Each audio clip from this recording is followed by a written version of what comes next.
বড়মার মূর্তি প্রায় 21 ফুট উঁচু, 14 হাত লম্বা, যা এই পুজোর অন্যতম প্রধান আকর্ষণ হয়। এই বিশাল আকারী দেবীকে বড়মা নামে ডাকার প্রধান কারণ।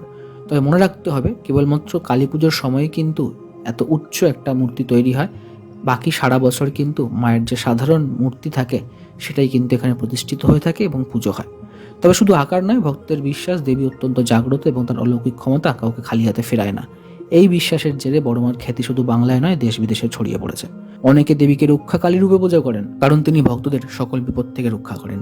কেউ কেউ আবার শনিদেবের সঙ্গে তুলনা করে বলেন, যেমন শনিকে বড় ঠাকুর বলা হয়, তেমনি বিশাল কালী মূর্তি বড়মা নামে সম্মানিত। কালী পুজোর সময় তো কিছু বলার নেই, জাঁকজমক সহকারে দীর্ঘ 5 দিন যাবতীয় পুজো হয়।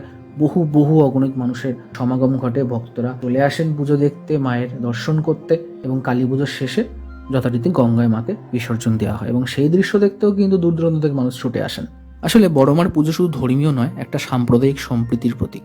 ধর্ম হোক যার যার, বড়মা সবার। এই মন্ত্র নৈহাটির বড়মার পুজোর মূল সুর। জাতি ধর্ম নির্বিশেষে সকলেই এখানে মায়ের কাছে মানত করতে আসেন। ভক্তদের বিশ্বাস, মন থেকে কিছু চাইলে বড়মা কাউকে নিরাশ করেন না। আসলে নৈহাটির বড়মার পূজা একটা আধ্যাত্মিক যাত্রা, যেখানে ভক্তি, ঐতিহ্য এবং সম্প্রীতি মিলেমিশে একাকার হয়ে গেছে। সারা বছর যেমন মানুষ এখানে ছুটে আসেন, তেমনি কালী পুজোর সময় প্রতি বছর এই উৎসব নৈহাটিকে একটা তীর্থস্থানে রূপান্তরিত করেছে, যেখানে হাজার হাজার লক্ষ লক্ষ মানুষ ছুটে আসেন মায়ের কাছে কেবল আশীর্বাদ লাভের আশায়।